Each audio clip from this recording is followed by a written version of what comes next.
Halo semuanya, kami dari kelompok 3 akan membahas pengaruh iptek dalam bidang sosial budaya. Saya memiliki tim yang luar biasa untuk menjelaskan materinya.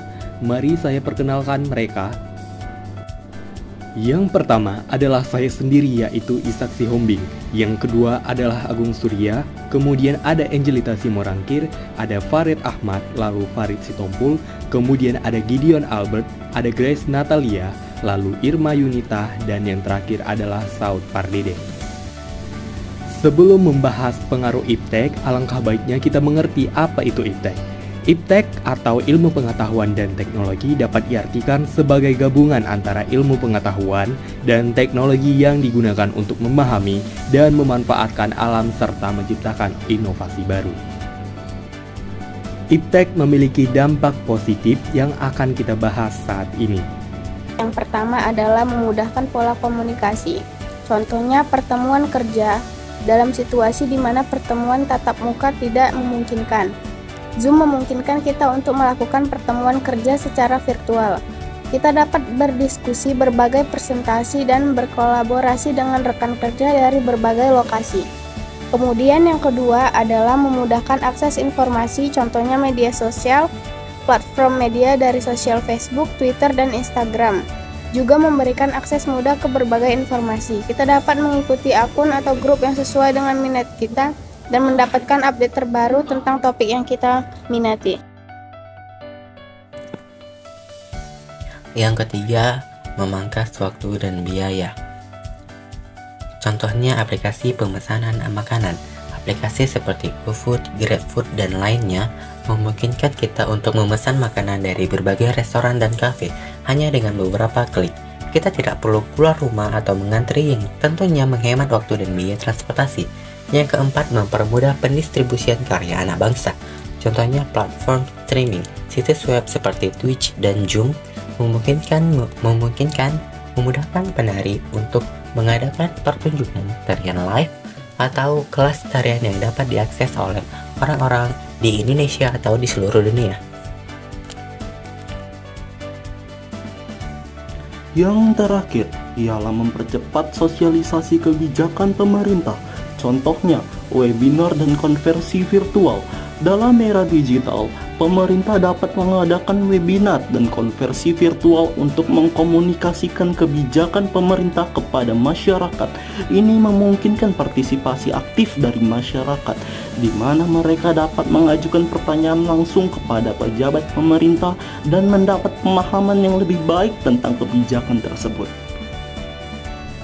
Selain dampak positif, ternyata iptek memiliki dampak negatif juga yang akan kita bahas saat ini. Yang pertama adalah munculnya gaya hidup konsumtif. Contohnya, platform e-commerce seperti Amazon, Lazada, dan Tokopedia membuat belanja menjadi lebih mudah dan nyaman. Namun, dengan akses yang mudah dan berbagai penawaran diskon, orang cenderung lebih sering melakukan pembelian impulsif dan menghabiskan lebih banyak uang untuk barang-barang yang sebenarnya tidak mereka butuhkan. Yang kedua adalah munculnya sifat hedonisme. Contohnya, iptek telah memungkinkan kita untuk mengkonsumsi berbagai konten digital seperti video, artikel, dan gambar dengan cepat dan tanpa batas. Terlalu banyak konsumsi konten dapat memicu keinginan untuk terus mencari sensasi baru dan kesenangan instan yang merupakan ciri khas sifat hedonisme. Yang ketiga, munculnya sikap individualisme, misalnya pada akses informasi dan pengetahuan.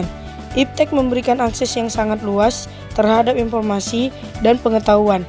Individu dapat dengan mudah mencari informasi, belajar, dan mengembangkan minat mereka sendiri tanpa tergantung pada otoritas atau kelompok tertentu. Ini memperkuat sikap individualisme dengan memberikan kebebasan dalam mengeksplorasi minat dan tujuan pribadi. Yang keempat, munculnya gejala westernisasi. Contohnya influencer dan selebriti. Media sosial juga telah menciptakan fenomena influencer dan selebriti digital yang memiliki pengaruh besar dalam mempromosikan gaya hidup dan tren barat. Masyarakat seringkali terpengaruh oleh gaya hidup, fashion, dan nilai-nilai yang dipromosikan oleh influencer dan selebriti digital ini. Yang kelima, munculnya kejahatan siber. Contohnya adalah serangan malware. Misalnya, kamu mendownload aplikasi atau perangkat lunak dari situs web yang tidak terpercaya dan perangkatmu menjadi terinfeksi oleh virus. Virus tersebut dapat mengakses dan mencuri data pribadimu atau merusak sistem komputermu. Dampak-dampak negatif tersebut dapat kita tanggulangi dengan cara-cara berikut. Yang pertama, pendidikan dan kesadaran. Tingkatkan pemahaman masyarakat tentang dampak iptek. Yang kedua, regulasi dan kebijakan.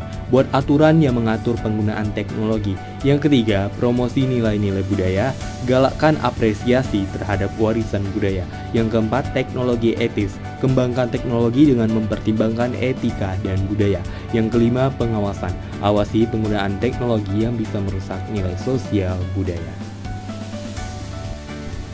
Demikian penjelasan dari kami, semoga kita dapat menggunakan iptek dengan sebaik mungkin. Terima kasih.